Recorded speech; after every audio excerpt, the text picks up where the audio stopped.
नमस्कार दोस्तों, concept classes में आपका स्वागत है। आज की हमारी जो कॉन्सेप्ट रिवीजन क्लास है वो सीए इंटरमीडिएट का paper 6 which is auditing and assurance के ऊपर रहेगी। इसमें आज हम डिस्कस करने वाले हैं चैप्टर 8। हम जो है वो आईसीआई के मॉड्यूल के थ्रू ही हमने आपको क्लास में पढ़ाया था, तो आज हम जो रिवीजन क्लास ले रहे हैं उसमें भी हम आईसीआई मॉड्यूल के थ्रू ही करेंगे। आप इस वीडियो से क्या एक्सपेक्ट कर सकते हैं? इस वीडियो से आप एक्सपेक्ट कर सकते हैं कि आपको एक होलिस्टिक रिव्यू हम करवा देंगे, सारे कॉन्सेप्ट रिकॉल करवा देंगे, कोई भी कॉन्सेप्ट आपका इसमें छूटेगा नहीं। ठीक है, आप इसे क्या उम्मीद नहीं रखें। This is not a substitute for your regular study.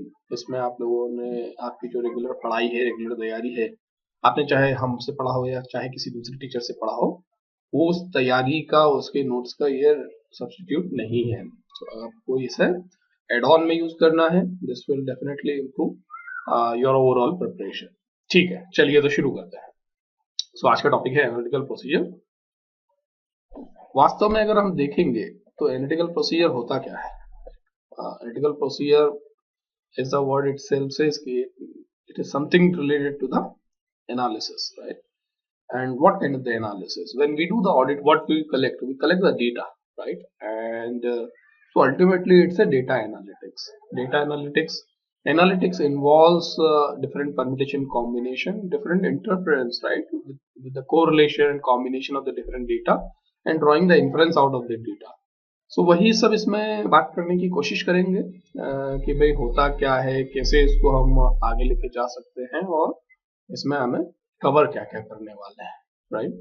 तो आज का जो टॉपिक है उसमें हमें सबसे पहले हम पढ़ेंगे मीनिंग कि भाई इसका मतलब होता क्या है, purpose and timing, reliance on analytical procedure, investigating the result and substantive analytical procedure. तो ये कुछ मोटे मोटे टॉपिक्स हैं जो आज हम इसमें कवर करने वाले हैं। चलिए देखते हैं इनको कि how do they typically take the shape, right? So अगर आप बात करेंगे कि भाई एनालिटिकल प्रोसीजर होता क्या है, तो आपको यहाँ पे आना है मीनिंग ऑफ एनालिटिकल प्रोसीजर पे, और इसमें एसए 520 को इन्होंने कोट किया हुआ है। तो व्हाट द एसए 520 सेज कि it is the evolution of the financial information. तो यहाँ पे डेटा क्या हो जाएगा? फाइनेंशियल इंफॉर्मेशन हो जाएगा through analysis of plausible relationships. तो रिलेशनशिप्स कैसे एस्टेब्लिश करेंगे? तो permutation, combination and different difference among both financial and non financial data. Non financial data के बारे में बात क्या कर रहे हैं? आपके कुछ वाउचर्स हुए, आपके कुछ सोर्स डेटा हुए, आपकी कुछ प्रोसेस एक्टिविटीज हुई, राइट? जैसे आप कुछ एक्शंस परफॉर्म करते हैं to arrive on the data. मान लीजिए आपने रिकॉर्डिंग ही लेट किया है, एंट्री से ही आ रहा है मगर रिकॉर्डिंग जो प्रोसीजर है वो लेट किया हुआ है, सारे ट्रांजेक्शन एक ही दिन में रिकॉर्ड कर दिए जबकि उनको कंकरेंट बेसिस पे रिकॉर्ड करना चाहिए था। अच्छा, एनालिटिकल प्रोसीजर में क्या इंक्लूड होता है? इसमें इन्वेस्टिगेशन भी है ना, ताकि हम आइडेंटिफाई कर सकें इसको, फ्लक्चुएशंस को, रिलेशनशिप को।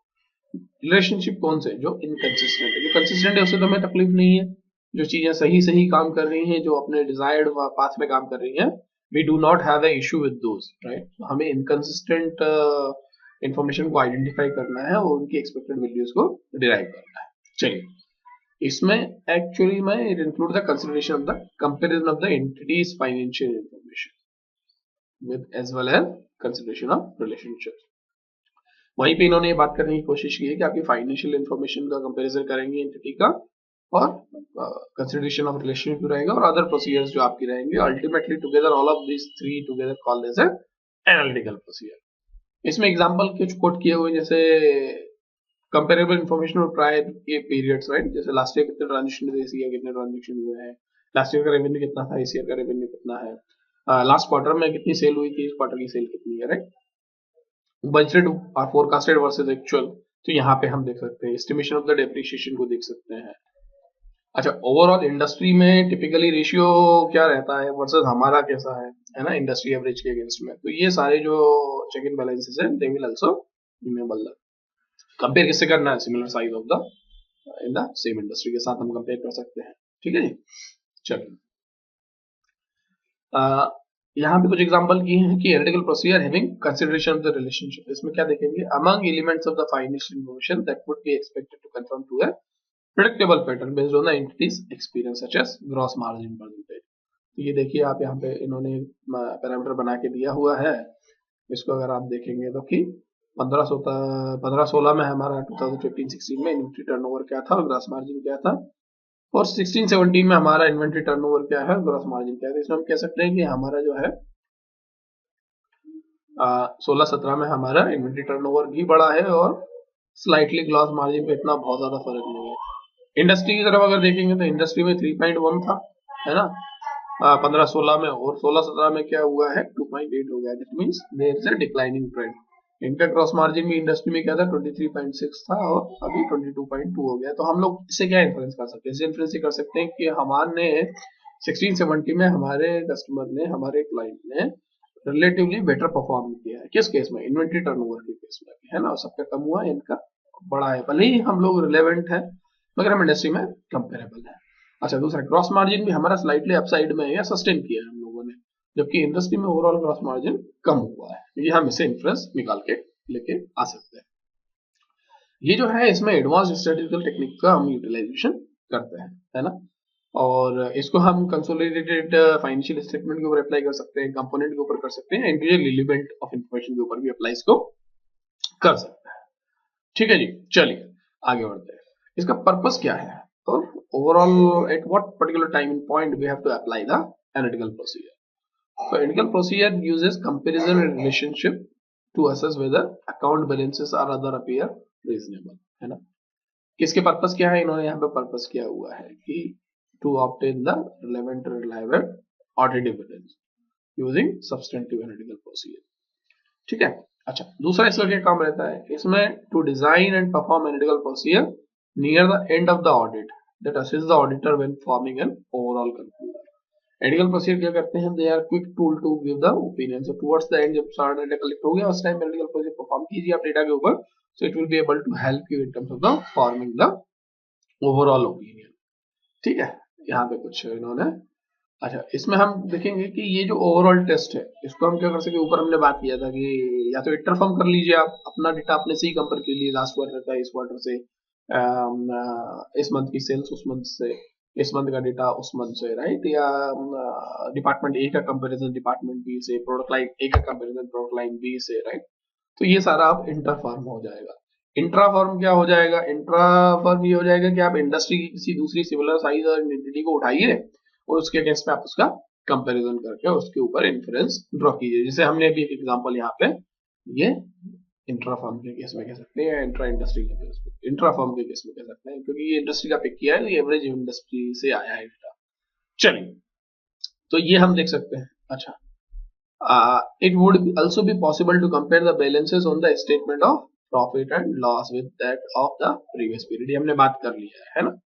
अच्छा, it would be possible to find out the reasons for increase और decrease in the amount of profit of those year. सिर्फ डिफरेंशिएशन आइडेंटिफाई करके फायदा नहीं है, हम लोगों को इसका इन्वेस्टिगेशन करना है, उसका रीजन क्या हो सकता है, what are the possible reasons, right. ऐसा तो नहीं कहीं पर मैनिपुलेशन हो रहा है ना, या कहीं जानबूझ के इन्फ्लेट या डिफ्लेट कर रखा हो प्रॉफिट्स को या लॉसेस को, है ना। तो वो चीज जो है अपने को इसमें एनालिटिकल प्रोसीजर से पता करना पड़ेगा। ठीक है, चलिए टाइमिंग क्या रहेगा, कब हम इसको एनालिटिकल प्रोसीजर को अप्लाई कर सकते हैं। सबसे पहले तो हमें इसे प्लानिंग फेज में अप्लाई कर सकते हैं, टेस्टिंग फेज में कर सकते हैं और कंप्लीशन फेज में कर सकते हैं, तीनों जगह पे कर सकते हैं, कोई तकलीफ नहीं है।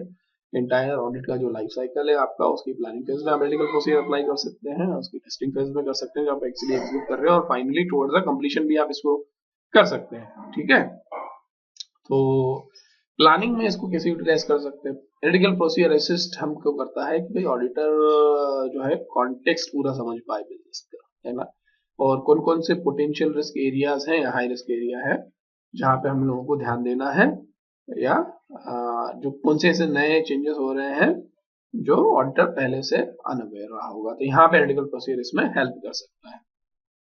अच्छा, इस टाइम पे हम जो है प्लानिंग में फाइनेंशियल डेटा और नॉन फाइनेंशियल इंफॉर्मेशन दोनों को यूज करते हैं। नॉन फाइनेंशियल इंफॉर्मेशन कौन सी हो गई, जैसे नंबर ऑफ एम्प्लॉय कितने हैं, square feet of selling space कितना है, वॉल्यूम ऑफ गुड्स कितना है ना, वेयर हाउस का स्टोरेज कितना है, space, number of check and balances कितने, शिफ्ट टाइमिंग्स क्या है, राइट। तो उससे कई सारे इन्फ्लुएंसेस कोरिलेशन परम्यूटेशन में आपको काम में आते हैं। जैसे एक प्लांट का कैपेसिटी जो है वो 10,000 पीसेस है 8 घंटे में डेवलप करने का। अच्छा, और उन्होंने जो मंथ के एंड में है वो 8 लाख पीसेस डिलीवर की हुई है। सेल्स जो है 8 लाख पीसेस का मैन्युफैक्चरिंग उन्होंने दिखाया हुआ है। तो उसमें अपन देखेंगे कि भाई प्लांट जो है 2 शिफ्ट में ऑपरेट करता है, 2 शिफ्ट में ऑपरेट करता है, तो इसका मोटा मोटा जो होता है वो 10,000 पीसेस पर शिफ्ट है, तो 20,000 पीसेस बना सकता है पर डे का। तो 30 दिनों में इसका मैक्सिमम जो है वो 6 लाख के आसपास ही आना चाहिए। अगर 6 लाख नहीं है तो फिर उसमें कहीं ना कहीं पे गड़बड़ आ गया है, क्योंकि अब इन्होंने तो 8 लाख कर दिया है, ये गेप 2 लाख का क्यों आया है, हमारा सारा फोकस वहां पे चला जाएगा। तो इस तरीके से आप जो है नॉन फाइनेंशियल इंफॉर्मेशन को फाइनेंशियल डेटा के साथ कोरिलेट कंपेयर करके आप उसको एनालाइज कर सकते हैं। तो यहाँ कहीं ना कहीं वो जो 2 लाख का जो सरप्लस आ रहा है, राइट, या शॉर्टफॉल आ रही है मैन्युफैक्चरिंग के पॉइंट ऑफ व्यू से, तो उसको आप देखिए, उस पर आप इन्वेस्टिगेट कीजिए, और ये जो प्लानिंग है आपको उस एरिया की तरफ आगे लेके जाएगा। ठीक है जी, चलिए दूसरा एग्जांपल कोड करें। वेयर हाउस में जो है सिर्फ 100 बॉक्सेस को स्टोर करने की जगह है और इन्वेंट्री में इन्होंने 30,000 बॉक्सेस दिखा के रखे हैं। तो भाई अगर इतना वास्ट डिफरेंस है तो फिर हम जानकारी में आना चाहिए कि भाई पेपर पे जो चीज नहीं दिख रही है वो एक्चुअल में है या नहीं है, राइट। हो सकता है फिजिकल वेरिफिकेशन करें कि एक्चुअल में उतना इन्वेंट्री है या नहीं है हमारे पास, या फिर हम जो है उसमें एक बॉक्स की शेप एंड साइज को समझते हुए बिजनेस समझ रहे हैं तो कितना स्पेस लेगा उसके बेसिस पे हम कंक्लूजन ड्रॉ कर सकते हैं कि हमको इस इन्वेंट्री वाले एरिया पे ज्यादा फोकस करने की जरूरत है।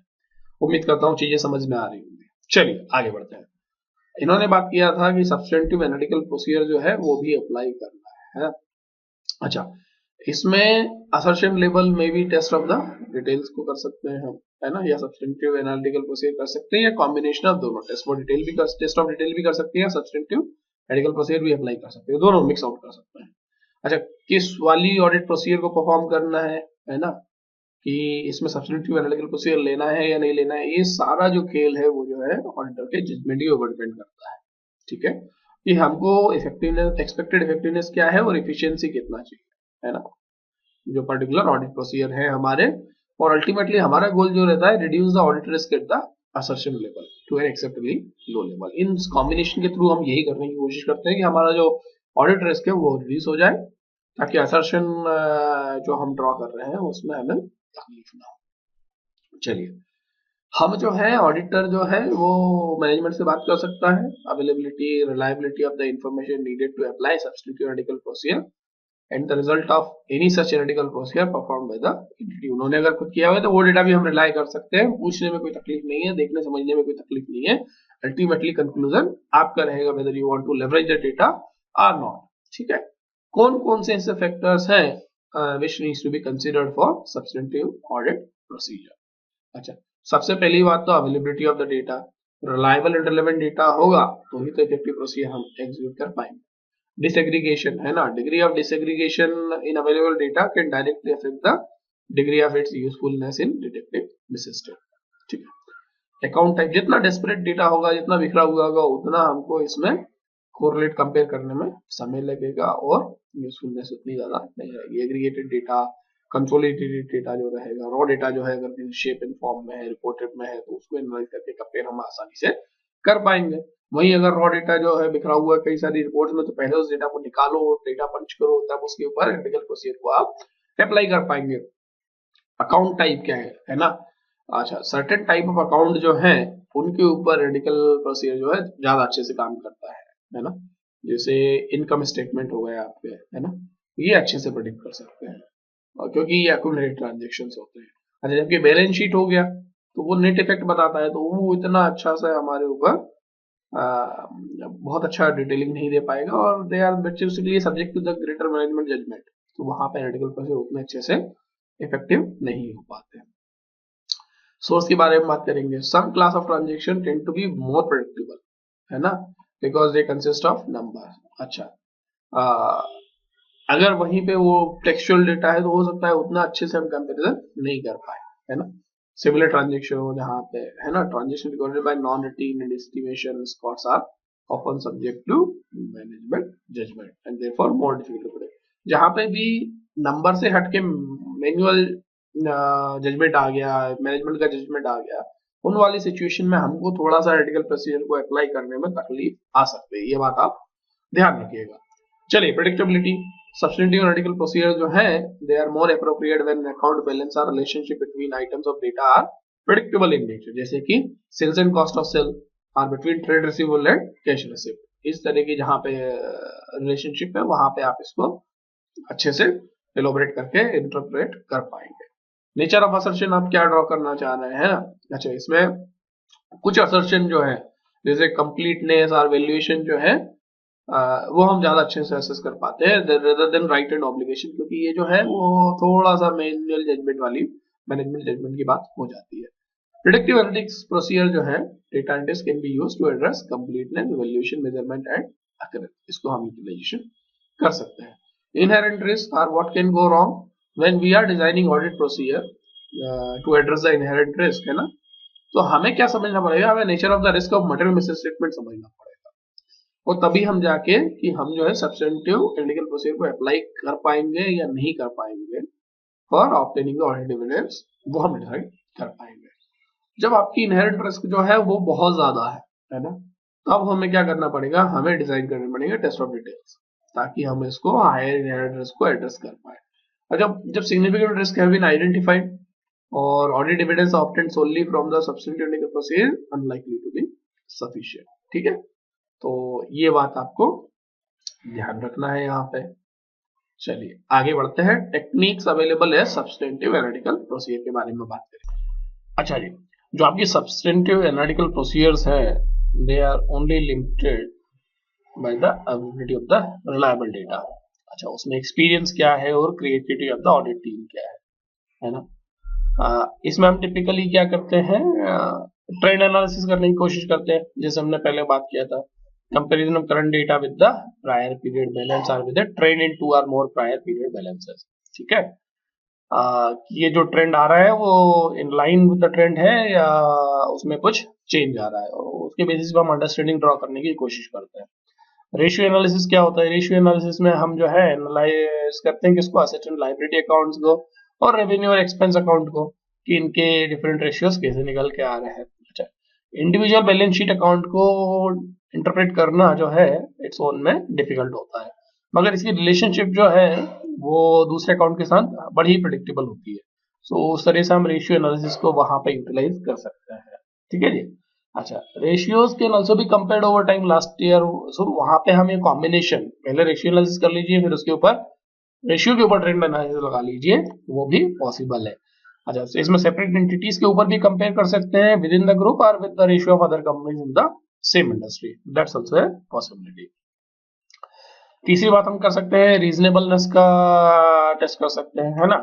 इसमें ट्रेंड एनालिसिस में जो है जैसे हम प्रायर पीरियड पे रिलाई करते हैं, यहाँ पे जो है non financial data for the audit period under consideration को जो है कंसिडरेशन में लेता है, जैसे कि ऑक्यूपेंसी रेट, है ना, to estimate the rental income.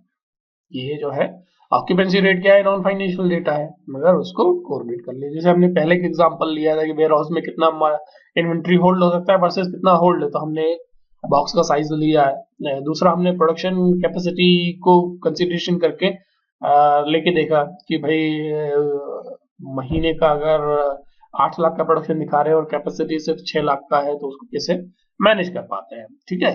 These test are generally more applicable to income statement account and certain accrual or prepayment related accounts, उनको आप इससे क्रॉस वैलिडेट कर सकते हो, ठीक है। चौथी जो चीज है वो है स्ट्रक्चरल मॉडलिंग की बात कर सकते हैं। अच्छा, इसमें क्या होता है कि स्टैटिस्टिकल मॉडल बन जाता है, कहाँ से? फाइनेंशियल नॉन फाइनेंशियल डेटा से और prior accounting period to predict current account balances, है ना, जैसे लीनियर रिग्रेशन हो गया। ये थोड़ा स्टैटिस्टिक्स वाली बात हो गई है, अगले आने वाले आपके सी फाइनल बेस में ज्यादा कवरेज दिया हुआ है, बट आप इसको ऐसा समझ लीजिए कि it will give you equation, right, x plus y at 2y is equal to जो भी उसका रहेगा। तो यहाँ पे आप अपने जो फैक्टर्स हैं उनको यहाँ पे पुट कर दीजिए और it will give you the prediction about the next level या नेक्स्ट वैल्यू। तो लीनियर रिग्रेशन है, प्रोजेक्शन जैसा होता है, अगर कई सारे डेटा पॉइंट ऐसे रहते हैं, when you try to get a common best fitted line from this data point, तो उस केस में भी जो है ये आपको बता देगा कि भाई ये जो है ये आपका ये आपका रिग्रेशन है। तो अगर आप इसको देखेंगे, अगर ये यहाँ पे होगा तो लाइन यहाँ पे, इस तरीके से अप्रोक्सीमेशन लाइन आप ड्रॉ कर सकते हैं। ठीक है जी। जो एनालिटिकल प्रोसीजर है और उनको एज ए सब्स्टिट्यूट टेस्ट अगर यूज करते हैं तो उसके लिए जो है ऐसे 330 जो है आपकी यूटिलाइज होती है।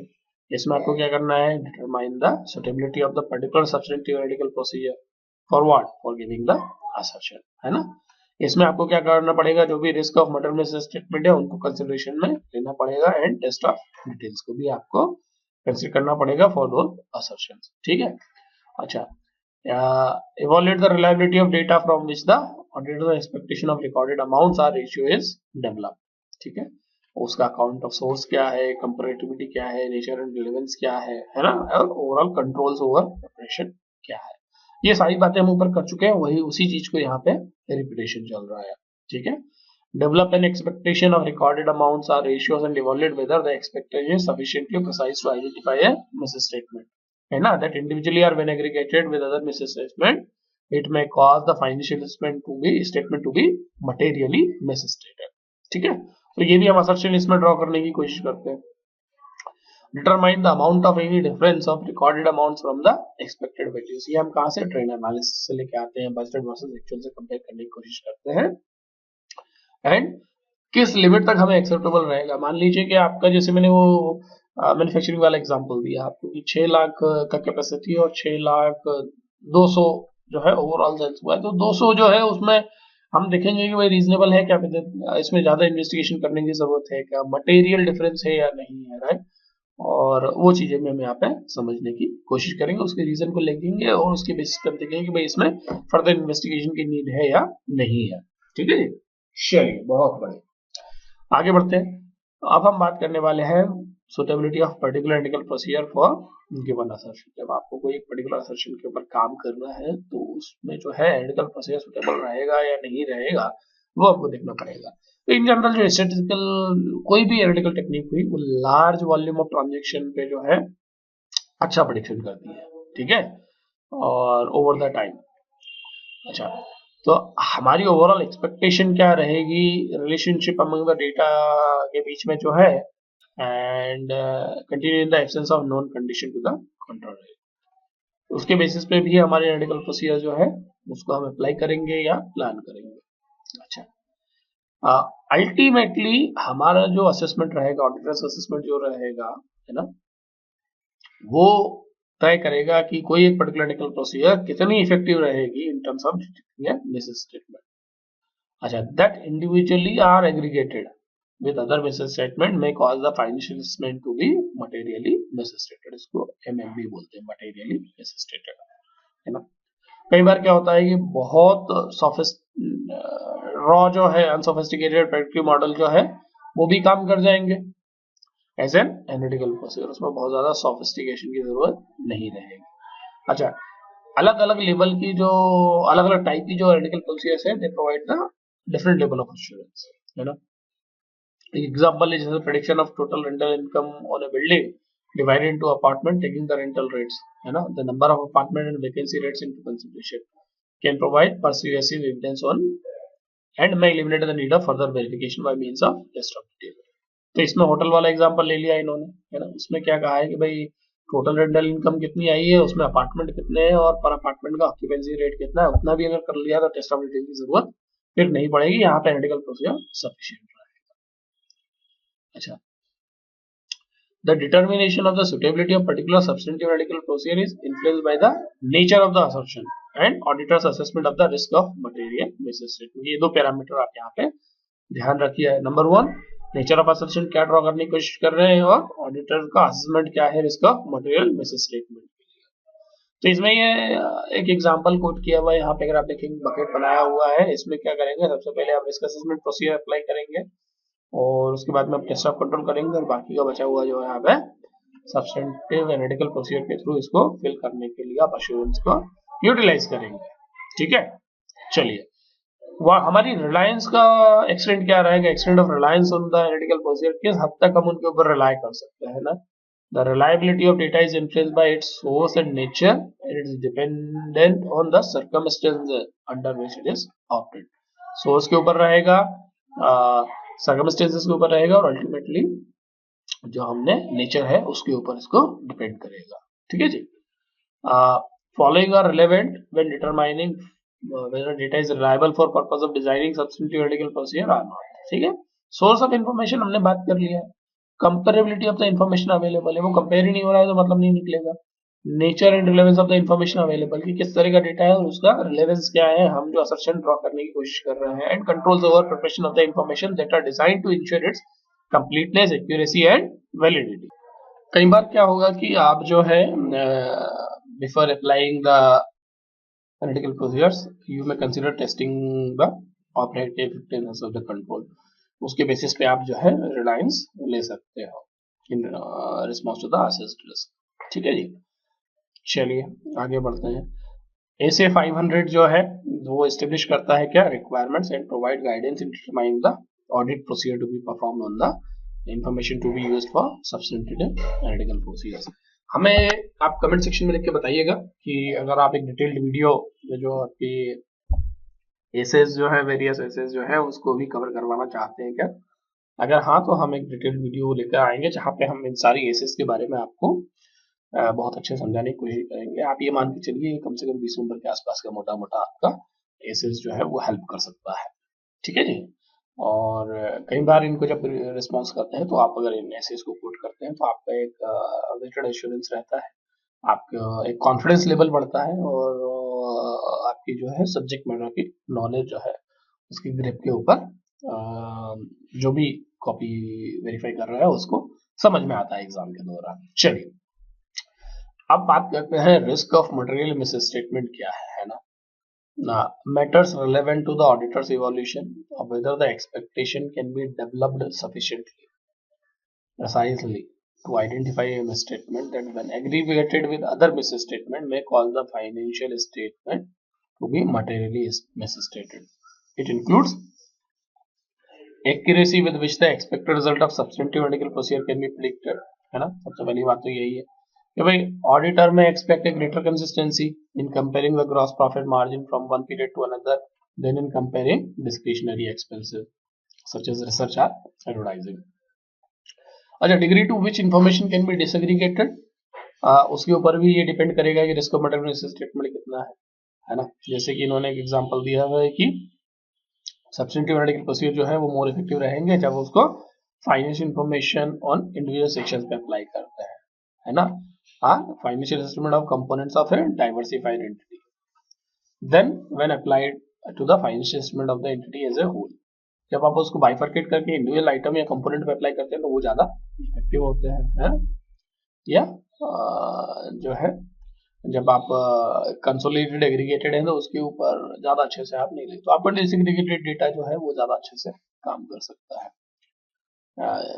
And again it depends on data to data, यहाँ सब्जेक्टिव लाइन है, so not every nature of the data will work in a similar way, analytics works in a different way. कहीं कहीं पे एग्रीगेटेड डेटा ज्यादा help करता है, कहीं कहीं पे डिसएग्रीगेटेड डेटा ज्यादा हेल्प करता है। तो जब भी आप एनालिटिकल प्रोसीजर चूज करेंगे उसके ऊपर आपको कॉल लेना पड़ेगा। ठीक है। अवेलेबिलिटी ऑफ द इंफॉर्मेशन, तो ऑब्वियसली अगर डेटा ही नहीं होगा या इंफॉर्मेशन नहीं होगी तो काम कैसे करेंगे। फाइनेंशियल एंड नॉन फाइनेंशियल दोनों ही इम्पैक्ट करते हैं। ठीक है, हमने ऊपर काफी सारे एग्जांपल की बात की हुई है, तो आई होप कि that is clear for you. चलिए, investigating results of analytical procedure. अब हमने भैया एनालिटिकल प्रोसीजर को तय कर लिया, एनालाइज कर लिया है, असाइन कर दिया है और हमें समझ में आ गया है कि उसके अंदर रिस्क क्या क्या हो सकती है। तो आगे क्या, आगे हम देखेंगे कि भाई इसमें जो रिजल्ट आए हैं एनालिटिकल प्रोसीजर के उस पर फर्दर एनालिटिक्स कैसे हम लेकर सकते हैं। तो ऐसे 5-0 की बात कर रहा है कि भाई ये जो है हमें इसके अकॉर्डिंग में फ्लक्चुएशन और रिलेशनशिप्स जो है इनकंसिस्टेंट जहाँ पे भी हमें दिख रहे हैं, है ना, विद अदर रिलेवेंट इन्फॉर्मेशन या हमारी एक्सपेक्टेड वैल्यू से जो डिफर कर रहे हैं, राइट, बाय सिग्निफिकेंट अमाउंट। यहाँ पे नोट कीजिए कि सिग्निफिकेंट अमाउंट मटेरियलिटी का कॉन्सेप्ट है। तो वहां पे हमें ऑडिटर को क्या करना पड़ेगा, इन्वेस्टिगेट करना पड़ेगा ऐसे डिफरेंसेस को।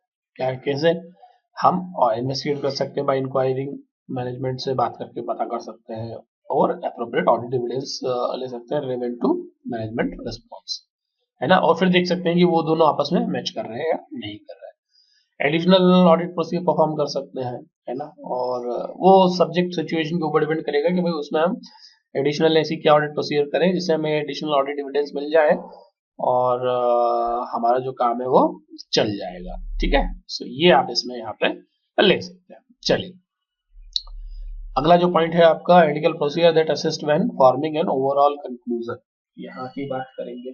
इसमें हमें देखना है कि ओवरऑल कंक्लूजन पे हमें कैसे क्या एथिकल प्रोसीजर अप्लाई कर सकते हैं। तो भाई क्या होता है कि आपने क्या किया, आपने ऑडिट कर लिए है ना, और ऑडिट करेंगे जब किसी इंडिविजुअल कंपोनेंट का, तो आपको जो है कुछ एक रिजल्ट, आपके कंक्लूजन आपको या ओपिनियन जो है आपको एक फॉर्म होगा, है ना, फाइनेंशियल स्टेटमेंट के बारे में। ऐसे ही आप क्या कर सकते हैं, जब आपने एथिकल प्रोसीजर अप्लाई कर ली जो भी आपने डिजाइन किया था, है ना, विच आर परफॉर्म नाउ, अब इन दोनों को जो है कोरोबरेट करना है, जो कंक्लूजन हमने ड्रॉ किया है ना, कहाँ से, एक तो एथिकल प्रोसीजर के रिजल्ट आए हैं और दूसरा इंडिविजुअल कंपोनेंट को जो हमने ऑडिट करके ओपिनियन फॉर्म किया है। तो ये जो है इन दोनों के बीच में it will help us to draw the reasonable conclusion, और इसके बेसिस पे हम जो है ऑडिटर का ओपिनियन ड्रॉ कर सकते हैं। यहाँ पे इनका कहना है कि भाई ये जो कोरोबरेशन है, कंक्लूजन वाला एरिया है, ये इंटरमीडिएट में इतना इंपॉर्टेंट नहीं है, फाइनल लेवल पे ज्यादा इंपॉर्टेंट रहेगा। तो आप ये वाला टॉपिक जो है पासिंग थॉट प्रोसेस में रख सकते हैं। ज्यादा इंपॉर्टेंट ये कहाँ रहेगा हमारा सीए फाइनल के केस में। चलिए, consideration specific to public sector entities के बारे में बात करेंगे। तो यहाँ पे क्या कहना चाह रहा है भाई कि individual financial statement items traditionally considered in the audit of business entities may not always be relevant in the audit of government or other non business public sector entities में। जो हम रिलेशनशिप कंसिडर कर लेते हैं business entities के base में individual financial statement के cases में, वो गवर्नमेंट और other non business public sector entities के केस में शायद रिलेवेंट नहीं रहेगा। जैसे कि many public sector entities there may be little direct relationship between revenue and expenditure, तो उस वजह से वो हम जो नॉर्मल कोर्स ऑफ एक्शन में जो ट्रेंडिंग कर सकते हैं, एनालिसिस कर सकते हैं, वो शायद यहाँ पे हम लोग नहीं कर सकते हैं। अच्छा, expenditure on the acquisition of assets में नॉट बी कैपिटलाइज हो सकता है, that may also be case, or there may be no relationship between expenditure on, for example, inventories and fixed asset and the amount of those assets reported in the financial statement। तो ये कुछ उन्होंने कारण बताए हैं कि भाई इनका थोड़ा सा डिफरेंट तरीके से हैंडलिंग होती है पब्लिक सेक्टर की, तो आप इनको ध्यान रखिएगा कि आप सेम रिलेशनशिप के कॉन्सेप्ट को वहां पे एग्रीगेट करने की कोशिश ना करें। ठीक है, यहाँ पे क्या होता है, पब्लिक सेक्टर में हो सकता है कि इंडस्ट्री का डेटा और स्टेटिस्टिक्स जो है कंपैरेटिव पर्पस के लिए अवेलेबल ही ना हो, है ना, तो उस केस में भी आप इसको यूटिलाइज नहीं कर पाएंगे। मगर हाँ, ये कह सकते हैं कि जो अदर रिलेशनशिप्स हैं वो स्टिल माइट बी एप्लीकेबल। जैसे इन्होंने कहा है कि variation in the cost per kilometre of the road construction and number of vehicles acquired compare to vehicle retired, इस तरह के जो नॉन फाइनेंशियल इंफॉर्मेशन का डेटा हम लोगों ने पहले भी कंपेयर किया था, वो ट्रेंडिंग अभी भी हमारी रिलेवेंट यहाँ पे भी रहेगी। दे आर इंडस्ट्री एग्नोस्टिक, तो उसमें कहीं से कहीं तक कोई भी समस्या आपको नहीं रहेगी। ठीक है जी, तो इसके साथ ही हमारा जो है चैप्टर जो है वो समाप्त होता है। इसमें हमने रेडिकल प्रोसेस के बारे में बात किया, और हमने बात किया है कि उनको आप कहीं भी अप्लाई कर सकते हैं, आप प्लानिंग फेज में अप्लाई कर सकते हैं, टेस्टिंग फेज में कर सकते हैं, या ड्यूरिंग द कंप्लीशन फेज में कर सकते हैं। ठीक है, इसमें हम जो है प्लॉजिबल रिलेशनशिप को एस्टेब्लिश करने की कोशिश करते हैं financial and non financial data के बीच में। नेचर सोर्स से इसका इम्पैक्ट होता है, रिलायबिलिटी ऑफ द इंफॉर्मेशन पे इसका इम्पैक्ट होता है ना, कि जो रिलायबिलिटी ऑफ डेटा है वो भी इन्फ्लुएंस होता है, और सोर्स, नेचर और सर्कमस्टेंसेस की भी हमने बात की थी। ठीक है, अच्छा, इसके बाद में हमने बात किया था कि ऐसे 520 जो है वहां से इन्वेस्टिगेशन, जो इनकंसिस्टेंट आइटम्स आइडेंटिफाई होंगे उसको हम इन्वेस्टिगेट फर्दर कर सकते हैं, और जो ओवरऑल कंक्लूजन ड्रॉ होंगे वो कोरोबरेट करने चाहिए, और इसके बारे में उसके बेसिस पे जो है हम फाइनल ऑडिटर का ओपिनियन ड्रॉ कर सकते हैं। तो उम्मीद करते हैं दोस्तों कि आपको आज का वीडियो जो है वो पसंद आया होगा। अगर आपको ये वीडियो पसंद आया है तो आप प्लीज हमारे इस वीडियो को लाइक करें और अपने दोस्तों के साथ शेयर करें।